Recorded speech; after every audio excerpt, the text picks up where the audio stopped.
इलाहाबाद गंगोत्री नगर में आज यहाँ पे समाजवादी पार्टी के बहुत से लोग बैठे हुए हैं, कार्यकर्ता बैठे हुए हैं और 2022 चुनाव जो कि होने वाला है और हर जगह पे जो है मीटिंग चल रही है और एमटी न्यूज़ पूरे प्रदेश की न्यूज़ दिखाने के लिए हर वक्त तैयार है। हमारे संवाददाता चप्पे चप्पे पे तैनात है। इस वक्त हमारे साथ अजय दुबे साहब हैं, शहर दक्षिण में हम बैठे हुए हैं। सर, चुनाव होने वाला है, कौन से प्रत्याशी आप चाहते हैं शहर दक्षिण के, किसकी जो है सरकार बनाना चाहते हैं? देखिए, जब से भाजपा की सरकार बनी हुई है, हम तो शहर दक्षिणी के नैनी इधर क्षेत्र के रहने वाले हैं।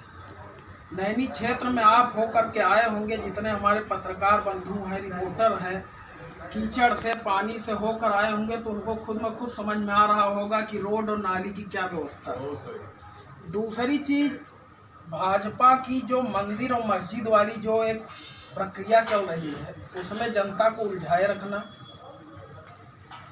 रोजगार को घटा करके ख़त्म करना, किसी जैसे कोई विभाग है, एक विभाग को दूसरे विभाग में विलय करना, बैंकों को विलय करना, कर्मचारियों को घटाना, जो कर्मचारी कार्य कर रहे हैं उनको सेवानिवृत्त करना समय से पहले।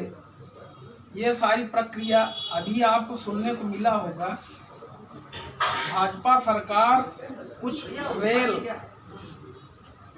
बेच रही है, एयरपोर्ट बेच रही है, कुछ कंपनियां बेच रही हैं।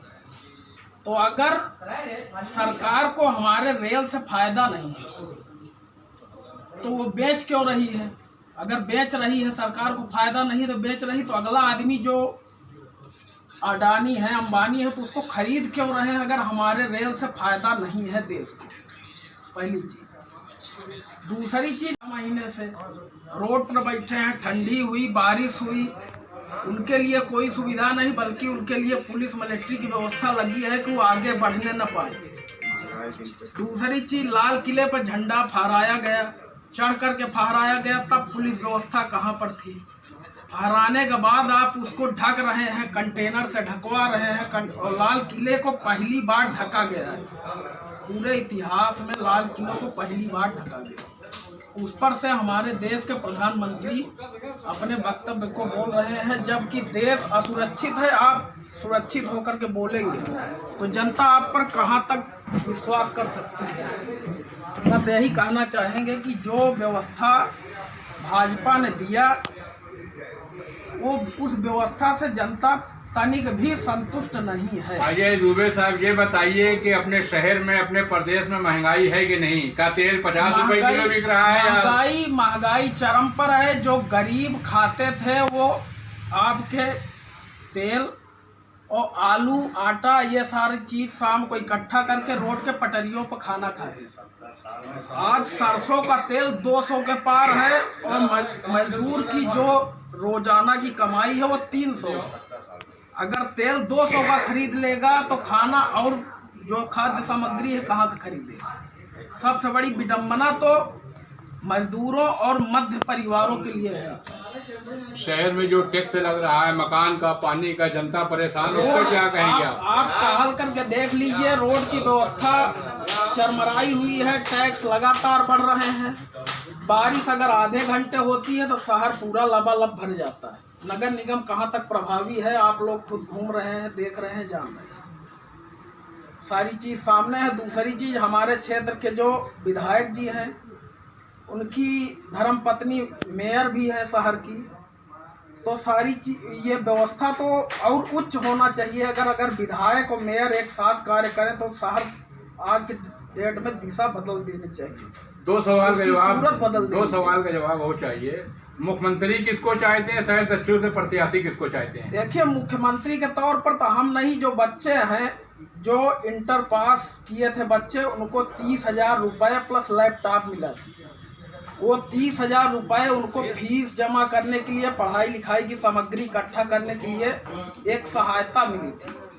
और आज की सरकार में उनको वजीफा तक नहीं मिल रहा है। किसी भी इंटर हो, हाई स्कूल हो, ग्रेजुएशन के स्टूडेंट हो, किसी को वजीफा नहीं मिल रहा। अपने घर की पूंजी लगा करके पढ़ रहे हैं, फार्म भी भर रहे हैं, और वजीफा उनका आज तक मिला नहीं। यानी कि आप ये हमारे शहर दक्षिणी से श्री बब्बन दुबे जी हैं, सामाजिक कार्यकर्ता हैं, सबके सुख दुख में खड़े होते हैं। ऐसे आदमियों की चाहत है और ऐसे ही लोग सरकार में पहुंचेंगे तो देश का भला होगा, समाज का भला होगा। धन्यवाद, बहुत बहुत धन्यवाद दुबे जी आपका। मैं MT न्यूज़ से मोहम्मद इसरार अंसारी। अभियान शुरू हो चुका है 2022 का। लोग तरह तरह की बातें कर रहे हैं।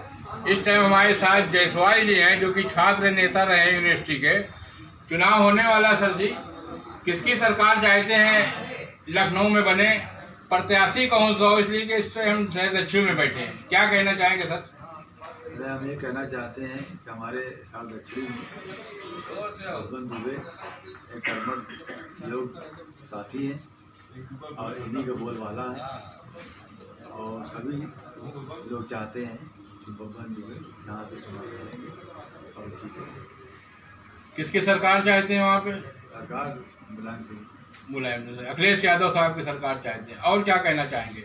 और क्या कहना चाहते हैं, जनता जो कह रही है महंगाई है कि नहीं है? बहुत है। कहाँ महंगाई है? जनता कोई चिल्ला नहीं रही है। 200 रुपए किलो तेल खरीद रहा है सरसों का आदमी। जब चुनाव आएगा तो पता चल जाएगा। अच्छा, बहुत बहुत धन्यवाद। इस वक्त हमारे साथ जितेंद्र गुप्ता जी हैं जो कि समाजवादी पार्टी से ही है।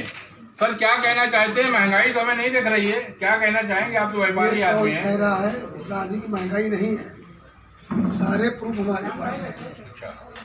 फॉर्चून का तेल जो मिस्टर अडानी बनाते हैं, ठीक है, फॉर्चून का कड़वा तेल पिछले साल का रिकॉर्ड में कोई व्यापारी वाउचर दिखा कि 90 रुपए का 1 किलो का पैकेट था और कोरोना काल के दरमियान 170 रुपए किलो बिका प्रिंटेड भी है।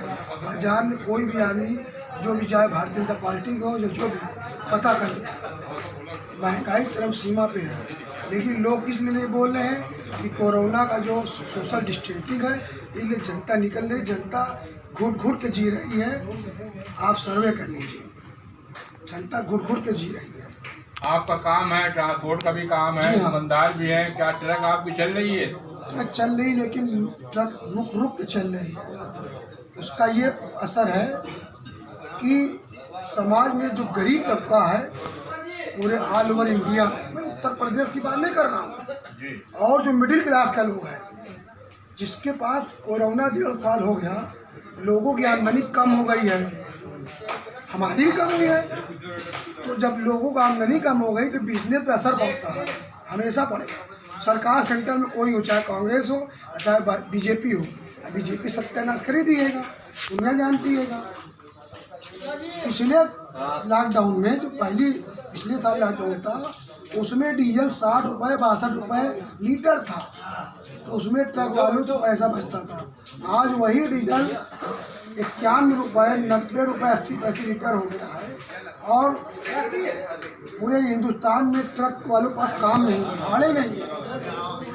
ट्रक वाले अपनी औरत का जेवर बेच के ट्रेन लगाते हैं, सच्चाई बता रहा हूँ चाची। उनके पास कमीशन देने का पैसा नहीं, उनके पास टैक्स लगाने का पैसा नहीं, टैक्स भरने का पैसा नहीं है। सरकार पर पूरी रिपोर्ट, मेरे पास रिपोर्ट पूरी है।